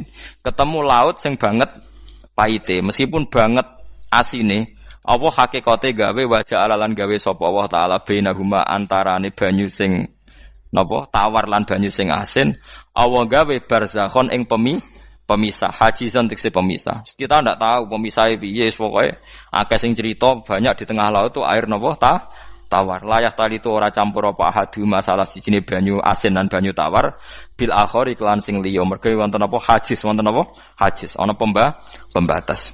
Wa hijron lan tegese pembatas mahjuron kang iso nglindungi. Sitron tegese tutup. Mamnuan kang iso den cegah bi sebab anane sitru. Sebab anane pembatas apa ikhtilatuhuma apa campure banyu asin dan banyu tawar walami wallahi. Orang bermalam-malam jagungan sama teman asik itu kan perlawanan terhadap nafsu kita, syahwat kita untuk mungkin nikmati dugem di bar atau di tempat-tempat maksiat. Itu setan di Indonesia tuh kakuati sama Ki Jawa. Orang supaya enggak tertarik maksiat itu Ki Jawa cukup ketemu kancane masak terong guyon, gejol-gejolokan zaman mondok, suwengi lulus sangka maksiat. Bar wis tutup. Saya akan cerita sedikit tentang tradisi hujjah. Dulu lama itu kelihatannya sederhana, tapi kalau berargumentasi itu hebat. Tadi Gus Yofur menyebut kitab Mbah Hasyim itu mengharamkan kentong. Beliau masyhur itu punya kitab namanya Al-Jasus an Tahrimin Nakus. Intinya kentong itu haram. Secara dalil ini meyakinkan sekali karena ketika Rasulullah rembukan sama sahabat, kita dengan apa memaklumatkan orang kalau waktu sholat masuk? Ada sahabat yang usul pakai kentong. Dzakalin Nasoro itu Nasrani. Ya pakai buk itu semacam trompet besar. Dzakalil Yahud. Kemudian ada yang usul kalau gitu api ya Rasulullah dzakalil Majus. Sehingga dari hadis itu Mbah Hasyim berpikir kentong itu haram. Tapi Mbah Fakih Mas Kumambang itu mengkritik Mbah Hasyim dengan ngarang kitab Hazruus Antahrimin Nakus. Jadi beliau ngomentari kitab itu sambil geleng-geleng kepala. Kitab kok keliru nganti ngono itu. Jadi cara pikirannya siapa Ki Fakih. Kentong di Indonesia itu kanggo wedhus dicolong gitu. Pos kampling gitu. Kalau ada banjiran ya kentong, ada maling ya kentong. Jadi enggak ada persamaan sama sekali dengan kentong yang milik orang apa? Nasrani. Sehingga di pondok saya itu ada kentong tapi jelek sekali. Karena itu satu-satunya cara supaya beda dengan kentong yang di gereja. Kalau elek kan mirip kentong di pos kampling. Itu ya agak-agak ilmiah sedikit.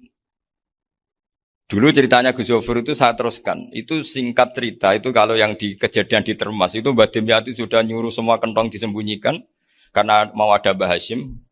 Cerita itu mukarrar di Kiai Fakih sama di Kiai Dimyati Termas. Setelah kentong dikumpulkan semua, Mbah Hasyim datang, seneng, ngiranya Syekh Dimyati ini sependapat dengan beliau, yaitu sama-sama nggak ada kentong. Tapi setelah itu ada santri yang matur, Mbah Dim pun beres, kentong pun kulo delikno sedanten.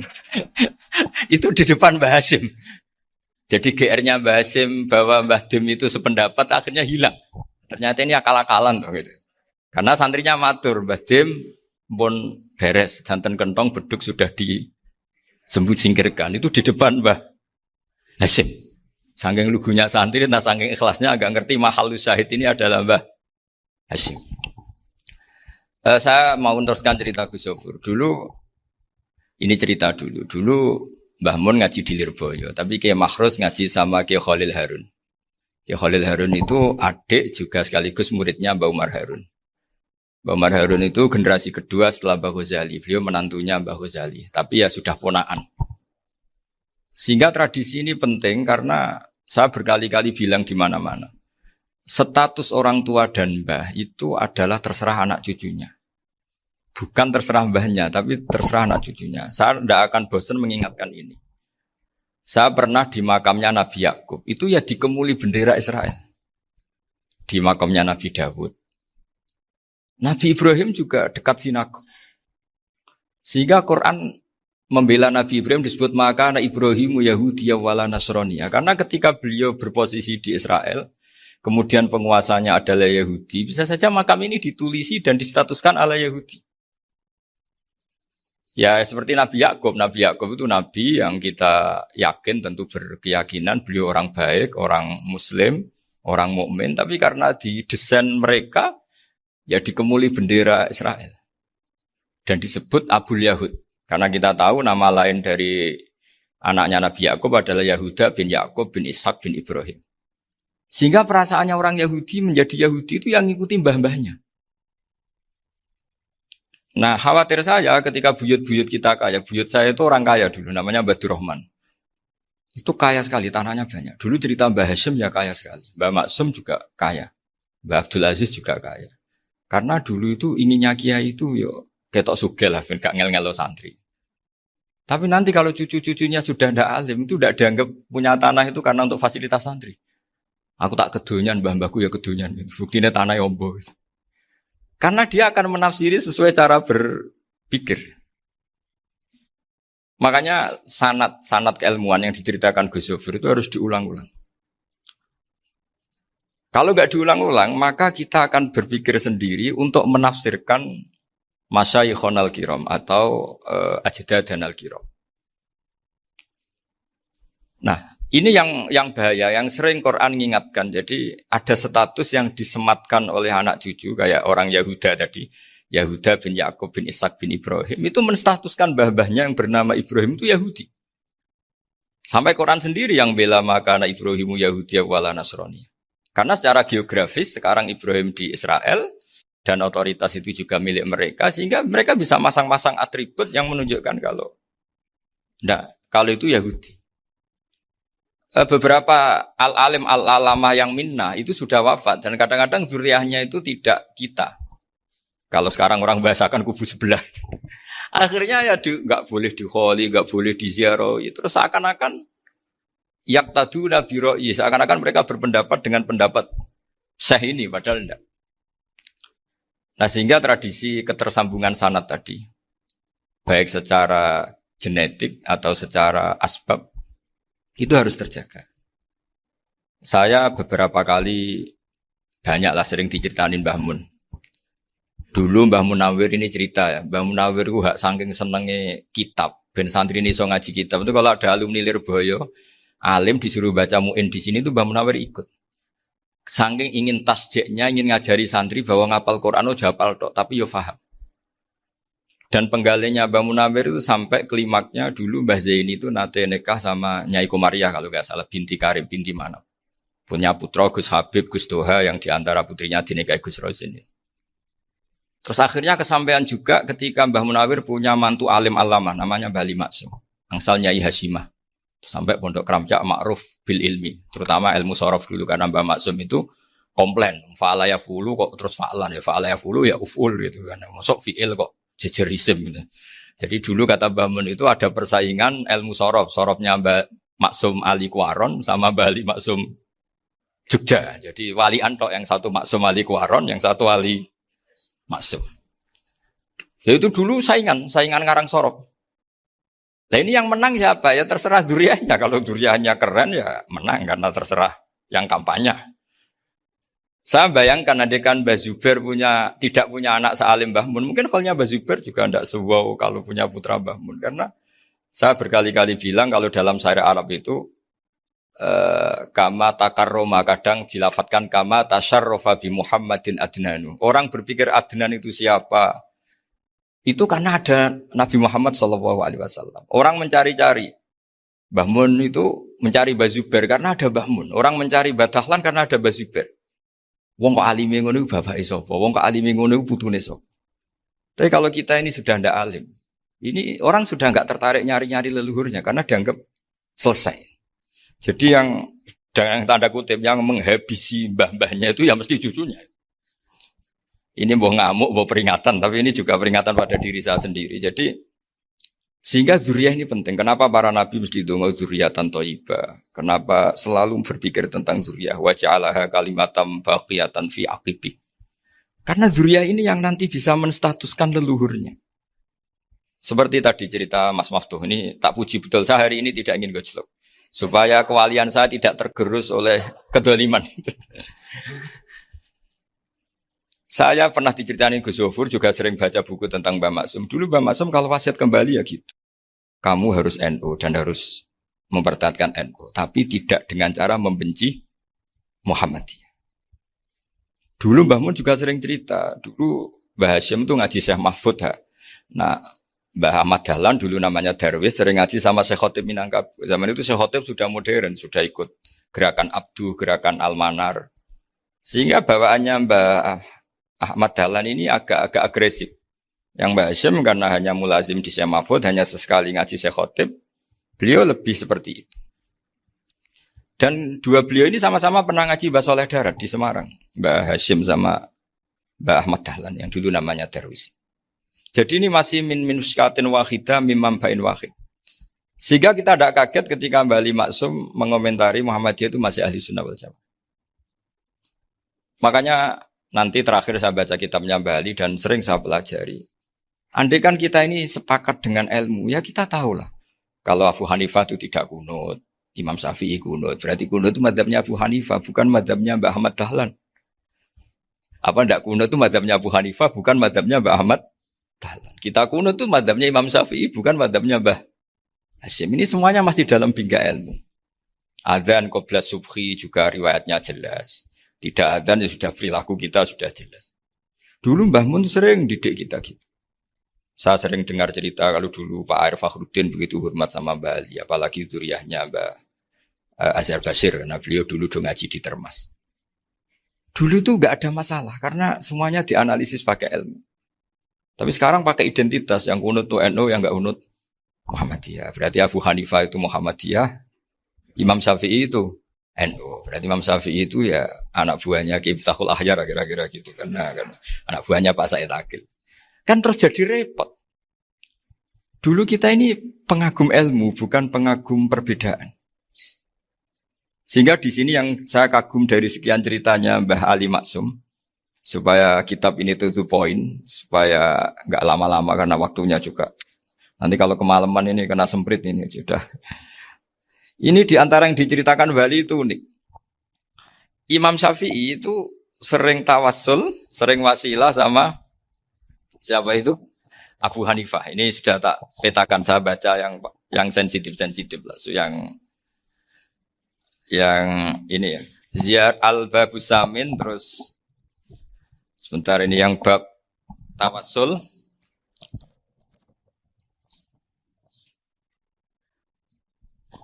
Ini di sini halaman 90, mungkin santri-santri kerap ya bisa ngecek lagi di kitab Hujjatul Ahli Sunnah.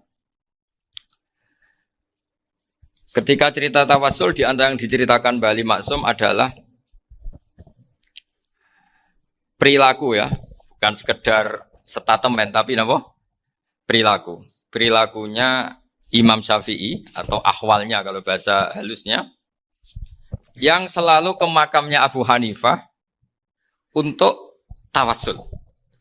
Padahal Imam Syafi'i itu orang yang secara ilmu sering kritik Abu Hanifah.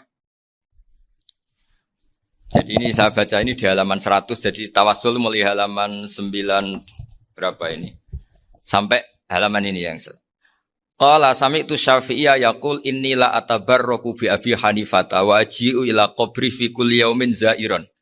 Fa idza uridat li hajatun shallaitu rak'atain halaman 100 waji'tu wa sa'altu wa ta'ala al hajat indahu fama tab'udu anni hatta tuqda.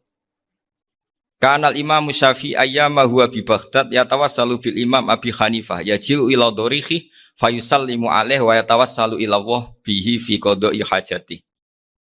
Terus wa yatawassalu Imam Ahmad bi Imam Syafi'i. Jadi di antara yang diceritakan Mbah Ali Maksum itu betapa Imam Syafi'i yang terkenal sering mengkritik Abu Hanifah dalam tatanan fikih karena beliau tidak percaya ada istihsan. Abu Hanifah berpendapat adanya istihsan dan kita tahu lah ikhtilafu Syafi'i wa Abu Hanifah itu besar sekali. Tapi beliau itu tahu Abu Hanifah itu orang yang sangat soleh. Abu Hanifah itu kalau ketemu sama orang yang utang beliau itu yang lari bukan yang utang Abu Hanifah. Karena takut orangnya itu izin. Jadi kalau ketemu yang utang di jalan itu yang sembunyi itu Abu Hanifah. Kenapa engkau sembunyi? Ada yang utang saya lewat, nanti orangnya malu. Jadi setingkat Robi'ah Adawiyah itu beliau di rumah ada maling itu sembunyi. Ditanya kenapa engkau sembunyi? Malu, gak ada yang dimaling. Malu sama malingnya karena serumah itu gak ada barang yang layak dicolong itu. Itu Robi'ah dia sembunyi. Itu yang bisa niru itu Abu Hanifah. Jadi wali-wali besar ini ternyata saling menghormati dan saling tawassul. Nah saya berharap tawassul ini bukan sekedar perilaku sosial, tapi memang ada sanatnya. Sehingga terus diceritakan Bali di sini dulu istaqa Umar bil Abbas. Kata siapa tawassul harus dengan Rasulullah SAW? Dulu istaqa Umar bil Abbas. Sayyidina Umar itu tawassul istisqa dengan Sayyid Abbas. Padahal kita tahu Sayyid Abbas ini tidak nabi. Terus beliau cerita sampai Imam Syafi'i tawassul sama Abi Hanifah. Sehingga enggak ada perdebatan itu kan Umar. Kalau Umar kan ada jaminan boleh diikuti karena beliau sahabat. Bali cerita tentang Imam Syafi'i yang tawassul dengan Abu Hanifah. Seargumentatif itu. Sehingga ada cerita dalam sebuah tafsir. Ya saya ulang lagi, ada cerita di sebuah tafsir. Kenapa Nabi Musa ditanya Allah, wa matilka biyaminika ya Musa? Ma'ana wa ta'ala a'lam. Tentu Allah sangat tahu yang dibawa Musa itu apa. Karena Allah tahu Nabi Musa itu grogi. Orang dipanggil Wali Maksum pasti grogi. Santri dipanggil Mbah Mun pasti grogi. Kenangan saya setiap dipanggil Mbah Mun ya mesti tanya. Yang ringan-ringan. Wis sarapan ya. Arung sarapan ya sarapan. Pas sarapan ya kan. Tanduk mangan sing enak. Orang santri atau mangan enak. Ya tidak pernah ngomong yang penting. Ngendikan yang penting.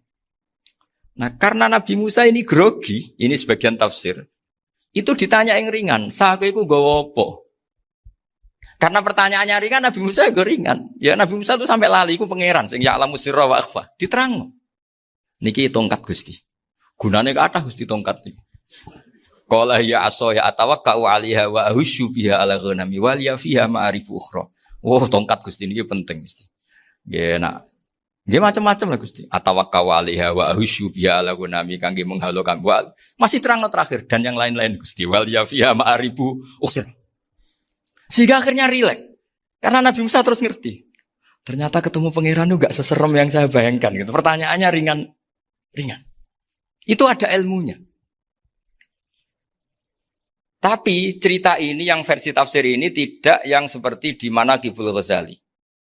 Di beberapa kitab tentang Manaqibul Ghazali diceritakan di alam roh Nabi Muhammad SAW itu yubahi bi ummati, saking yubahinya sampai ngendikan ulama ummati ke anbiya Bani Israel. Ulama umatku itu pinternya atau statusnya itu mirip-mirip lah. Kaf itu ya mirip-mirip lah, mirip-mirip gaya ulamanya nabinya Bani Israel. Akhirnya Nabi Musa itu tersinggung sekali. Bagaimana mungkin ulama disamakan dengan apa? Nabi. Sehebat-hebatnya ulama itu kan tidak akan yabluhu darajatan nubuwah atau yartaqi ila darajatin nubuwah. Itu akhirnya, ya kalau kamu nggak percaya panggil. Yang dipanggil Imam Ghazali.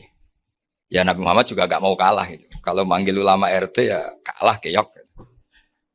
Akhirnya Imam Ghazali datang. Ditanya sama Musa, Mas Muka, nama kamu siapa? Ana Muhammad bin Muhammad Al-Ghazali At-Tusi Asy-Syafi'i. Itu disebut panjang sih. Nabi Musa guyu-guyu. Kamu lama kok ngomong yang nggak penting. Ditanya namanya kok penjelasannya sepanjang itu. Dianggap itu satu kesalahan. Masa tanyanya nama kok ditanya. Jawabnya Muhammad bin Muhammad Al-Ghazali At-Tusi Asy-Syafi'i. Kepanjangan itu. Ketika Nabi Musa agak mencibir, agak gimana itu terus. Jadi Imam Ghazali, kalau ini masalah, lebih masalah jenengan. Apa itu? Yang tanya jenengan tuh Allah ya alamu sirra wa akhfa. Dan Allah hanya tanya wa ma tilka biyaminika ya Musa. Harusnya jenengan jawab asoya titik, bukan kepanjangan.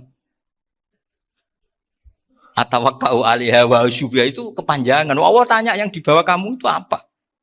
Yang di tangan kamu. Harusnya jawabnya hanya asoya. Tapi kenapa penjelasannya sepanjang itu? Sampai terakhir waliya fiha ma'aribu ukhra. Terus pinter tenan kayak gitu. Terus ada Nabi Musa terus bilang, ya pinter tenan gitu. Padahal kita tidak pernah GR seperti itu kan kebetulan Imam Ghazali. Gitu. Kalau yang lain mungkin ya keok lah kira-kira. Gitu. Tapi ini cerita dalam khazanah keilmuan. Benar yang dikatakan Gus Zofur. Saya termasuk orang yang pernah mondok Lirboyo Pasanan. Jadi setelah saya disuruh nemani Gus Kamil, tahun berikutnya Gus jenengan disuruh. Pokoknya anakku mbok sak wulan lah kudu tau mondok Lirboyo. Biar aku tahu ngaji Wakarim. Terus yang disuruh Baturi Gus Kamil itu saya. Jadi saya pernah 1 bulan tuh di Lirboyo. Karena saya ini santri beling ya, kontraknya pokoknya penting ziarah Bakarim. Biasanya nggak pernah ngaji ya, pokoknya gerbar ngisa. Ziarah ya sudah. Ngaji subuh ingat saya sama Gus Imam. Itu dari 17 hari ingat saya ngaji 2 kali. Tapi kalau ziarah ke Bakarim sudah lupa jumlahnya karena memang kontraknya disuruh ziarah. Sampai seperti itu. Dan saking senengnya bangun sama Mbak Karim saya masih ingat. Ngamplopi salam template itu masih ingat. Untuk Gus Anwar, untuk Gus Imam, untuk Gus Kafabi, termasuk untuk Gus Maksum. Itu malam-malam saya dijak ngamplopin. Zaman itu saya masih ingat, selawewu. Zaman itu kos 1 bulan itu 13.000. Jadi kira-kira kalau 25.000 itu untuk kos 2 bulan. Jadi saya krusnya itu pakai kos. Saya masih ingat Mondok Sarang itu kos 1 bulan 13.000. Berarti kira-kira 500.000 itu di amplopin sendiri sama Bang. Ini untuk Gus War, ini untuk Gus Imam, ini untuk Gus. Padahal Gus Imam ini mondoknya sudah dibangun. Itu bangun hormatnya sampai untuk jatah salam template. Nah yang ribet kebalikannya, kita pulang Gus Imam karena melihat Gus Kamil ini putrane Mbah Mun, Gus Kamil disangoni. Saya juga disangoni karena Gus Imam dulu ngaji juga sama Pak D saya. Sama keluarga saya. Itu kata Gus Kamil setelah keluar, mau kamu nih gue abal ya, boten berarti gue aku. Karena ini penting, ini kalau sampai dianggap tukar guling, ribet deh. Jadi ditakwil sendiri lah, mau kamu nih gue abal ya, boten yes berarti halal. Tapi sama Mbah Mun ya ditanya. Ditanyanya bukan apa karena untuk meneruskan tradisi bahwa kalau kiai ketemu itu ya saling memberi hadiah, saling itu sudah faqaddimu baina yadayna najwaakum apa? Shadaqah. Sehingga ketika Kapya ini punya Bali Maksum alim alama, kemudian melahirkan murid-murid yang juga ipar kayak Mbak Warsun bisa ngarang apa Kamus Al-Munawwir, Pak Bik juga punya karangan Kamus Al-Mu'asir. Saya itu punya semua. Karena ini adalah buah dari bahwa kita ini tidak kalah sama produk-produk yang di sana. Bahwa produk di kita ini sudah cukup untuk mengantarkan orang menjadi alim alama. Dulu Mbak Zubair ke Mekah ya sudah alim alama. Gus Zofur ke Al-Azhar sudah alim semua. Teman-teman kita ke Mekah itu sudah alim semua. Padahal produk mondoknya ya tadi. Mau digojlok kiai ini, terus mangkel be keamanan biasanya. Biasanya musuh besar pondok itu keamanan. Jadi bukan berarti gojlok ibunya Gus Mafto enggak. Biasanya keamanan itu musuhnya apa? Banyak. Itu tradisi keilmuan itu harus dijaga dengan hujjah dan dengan tadwin, dengan pembukuan. Saya punya sekian cerita ya, misalnya dulu kita mungkin iskal itu janggal. Kenapa sih orang Islam tukaran sama orang Islam?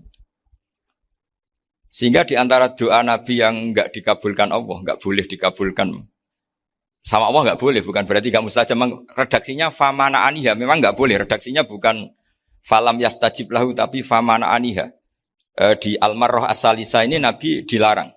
yaitu melarang umat Islam itu jangan sampai tukaran sama umat Islam sendiri.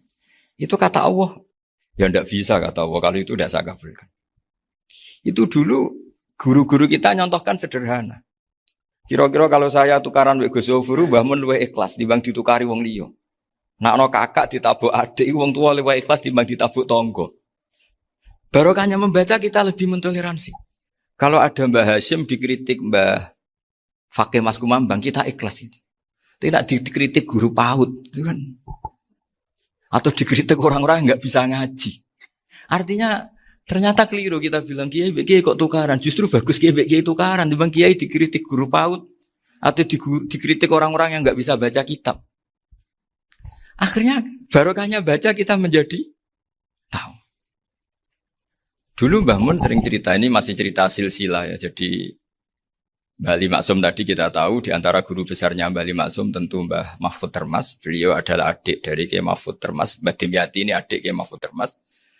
Itu punya saudara namanya Abdul Razak, juga punya saudara namanya Dahlan. Itu yang membawa Thariqah Syadziliyah di Solo Raya. Yang sekarang alhamdulillah diteruskan Gus Wafi. Dulu di antara pesannya Mbah Mun ke saya, hak Wafi kandani kon ziarah ning Mbah Dimyati. Mergo Thariqah Syadziliyah dulu itu yang bawa keluarganya Mbah Dimyati. Jadi semuanya ini masih dzurriyyatan ba'duha min ba'd. Nah pesan saya karena tadi Mbah Munawir yang termasuk orang pertama yang bawa Quran, bawa qiraah sab'ah. Kenapa saya bilang termasuk? Karena kalau bilang paling pertama ini nanti butuh data. Dan itu agak kerepotan lah. Tapi yang jelas mimman istahara lah. Mimman istahara yang membawa sab'ah ke sini itu adalah Mbah Munawir. Terus beliau ngajarkan diantaranya ke Mbak Arwani pakai kitab Satibi, pakai kitab Nazmus Satibi. Terus Nazmus Satibi itu diteruskan oleh Mbak Arwani, ditulis. Yang nulis dulu Mbak Dola Salam. Bapak saya itu murid Mbak Dola. Dulu Mbak Dola sebelum ke Mbak Arwani ngaji sama Ki Said di Sampang. Bapak saya sebelum ngaji di Mbak Dola sudah hafal Quran lewat buyut saya sendiri namanya Ki Zubaidi. Yang Ki Zubaidi akhirnya jadi menantunya Mbak Ahmad Su'eb. Jadi buyut saya kandung ini namanya Sofia, itu angsal keluarga Lasem yang adiknya. Sofia ini punya adik Badi'ah yang jadi ibunya Ki Sahal. Terus Ki Sahal punya Mbak Yu namanya Muzayanah, punya di Garwa Ki Mansur punya anak Gus Qayyum. Jadi dulu ibu saya, ibunya Gus Sofur, ibunya Pak Maftu itu semuanya di Lasem. Karena saya dari keluarga Gen ya Lasem, dari keluarga sanad guru ya Lasem. Tapi Lasem Bahdawi itu dulu ngajinya di Mbah Umar Harun di Sarang. Mbah Umar Harun ini menangi Sayyid Ahmad Zaini Dahlan. Sayyid Ahmad Zaini Dahlan ini punya cucu keempat yang hidup di Sedan. Terus makamnya di Lasem. Namanya Habib Haidar. Itu yang nulis biografinya Mbah Maksum.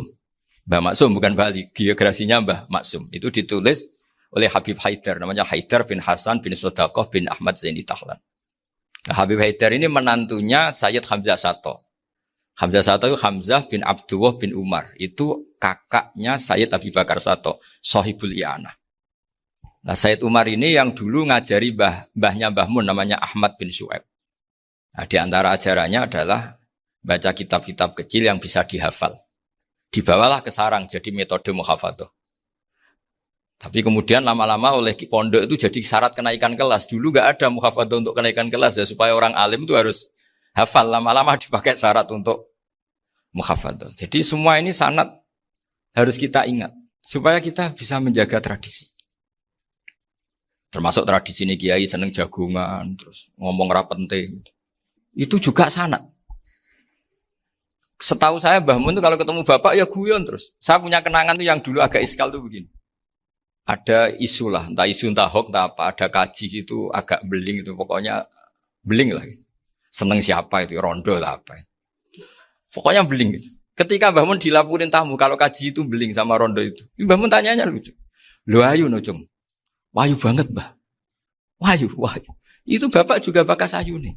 Dulu saya sekali ini kiai kok bakas wong ayu, bakas budine barang lah kira-kira gitu.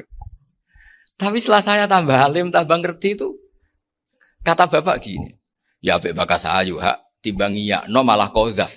Ternyata seni. Sekali Mbah Mun atau bapak bilang, "Waji kok zina kaji," maka larinya ke qadzaf. Maka menghindari bahasa menuduh, ngomong yang enggak penting. Lho ayu no. Jadi kiai dulu tuh orang sok suci tapi menghindari hal-hal yang Jadi punya seni untuk ngelola kehidupan. Orang bermalam-malam jagungan sama teman asik itu kan perlawanan terhadap nafsu kita, syahwat kita untuk mungkin nikmati dugem di bar atau di tempat-tempat maksiat. Itu setan di Indonesia tuh kaku hati sama Ki Jawa. Orang supaya tidak tertarik maksiat itu Ki Jawa cukup ketemu kancane masak terong guyon, gejol-gejolokan zaman mondok, suwengi lulus sangka maksiat. Bar wis tutup. Perlawanannya sederhana, enggak pakai tahajud, enggak pakai wiridan karena Ki Jawa juga koyoke rapati potongan ahli ibadah gitu. Itu jagungan. Gitu. Jadi setahu saya itu pernah lihat Bali itu sekali ketika beliau ngisi ceramah di Mbah Hamid Bedowi. Saya masih kecil diajak bapak. Dulu kalau bapak ngelihat Bali sama Mbah Hamid itu mesti nangis. Karena dua orang alim bertemu. Yang akhirnya ya bisanan itu. Mbah Hamid punya anak Gus Nasih, di sini ada Mbah Nafisa, terus jadi Mbak Salih Hindun itu. Jadi dulu itu ya guyon terus ketika ketemu. Itu yang sering bodoni Mbah Hamid itu ya Ki Bisri. Ki Bisri itu kalau datang ke Ki Hamid Pasuruan, nak wali tenan aku teko ditata nomangan. Jadi ukurannya ya. Ternyata sampai sana di keimangan tenan. Masih belum mengakui, kan nak wali tenan aku itu kiai rung di mobil, dongakno aku di mobil. Sudah kalah satu seri itu masih gak terima. Lalu itu Mbah Hamid akhirnya berdoa, ayo monggo, mungkin-mungkin Ki Bisri gak ada mobil. Itu setelah didoain masih tanya, mereknya apa merek? Itu Mbah Hamid jawab, yo paling Holden itu. Nah, paling Holden. Itu nyari mobil itu ya adalah dapatnya Holden. Suatu saat Mbah Bisri diundang Mbah Hamid gak dikasih bisar. Karena utangnya sudah banyak Mbah Hamid. Mbah Bisri ini utang doa tadi. Itu ya gak dikasih bisar. Ya gak mau kesang rapopo kelambimu kayak aku. Didol sama muhibbinya Mbah Hamid. Itu harganya melebihi jatah bisarah. Ketemu Mbah Hamid. Kang, susu Kang, mergo. Jadi dulu itu rileks, makanya ini yang diceritakan ke Zofur. Sebetulnya kalau kiai-kiai itu bersanat itu ya rileks, hidupnya itu rileks. Karena rileks ini perlawanan terhadap kemungkaran. Saya dulu musyawarah sering sama Gus Zofur usul fikih. Itu jelas di antara yang ditulis Lubil Usul itu. Ya kita tahu tadi misalnya sanad usul fikih, Mbah Ber itu sangat al-usuli, Kiai Zubair Dahlan, abahnya Mbah Mun. Punya murid diantaranya Kiai Sahal. Kiai Sahal punya karangan Thariqatul Husul, fi syarhi Lubil Usul. Itu Thariqatul Husul itu beliau ngendikan dalam mukaddimah bahwa saya bisa mensarah ini berdasar ngaji maknani sama Mbah Zubair. Terus beliau mengutip sarah itu dari kitab Nailul Ma'mul. Beliau ngendikan binus khotin khotiyah ghairi matbu'ah. Dan itu ditemukan di Kiai Mansur di Lasem. Karena Kiai Mansur iparnya Mbah Sahal. Mansur bin Khalil ini diantara katibnya Syekh Mahfud. Jadi semuanya ini sambung. Mbah Ber, saking ahli usul fikihnya, kalau ngajar usul fikih itu, kalau guyon, takriran saya ini lebih memahamkan ketimbang sarah. Ya sudah, terus Mbah Zubair, Kiai Fakih, terus Syekh Mahfud. Di sini Syekh Mahfud, termasuk orang yang dekat Mbah Munawir, sampai putrane Mbah Mahfud, namanya Gus Muhammad, dibawa Mbah Munawir, kemudian mondok di Termas diantaranya, terus dinikah jadi menantunya kalau nggak salah Haji Taslim di Betengan, kemudian sekarang juriannya Mbak Mahfud di Betengan. Ini nggak boleh hilang secara seperti itu. Diantara di usul fikih diterangkan ketika diantara 5 hukum itu ada yang bernama mubah. Mubah itu boleh dilakukan, boleh ditinggalkan, dan kalau dilakukan ya tidak berpahala, tidak disiksa. Itu ada ulama yang protes nggak bisa seperti itu. Ifma min mubahin ila wa tahaqqaqu bihi tarku haramimma. Fail zamu minas sukun tarkul qatli wa minas sukut tarkul qadaf. Tidak bisa, mubah itu tidak ada. Kalau kiai jagungan semalaman, itu Allah ngitungnya itu hada taroka dugem, wa hada taroka delok dangdut, wa hada taroka kada wa kada. Oh, itu luar biasa. Dan kita ngikuti yang seperti itu saja. Gak usah tahajud, gak usah witir telulas kaya ora kuat timbang gremeng. Sewengi jagungan. Setan ngenteni kita tergoda maksiat, ternyata maksiatnya sampai tutup, kiainya masih apa? Jagungan. Jadi jagungan saja ada ilmunya, bahwa itu perlawanan terhadap tarkul ma'asi. Sehingga bagaimana Anda katakan mubah ini mubah, toh gunanya adalah tarkul haram. Meskipun efek mubah juga bisa tarkul wajib, wae bojo blonjo turu. Karena Wayang rumah ibuke turu.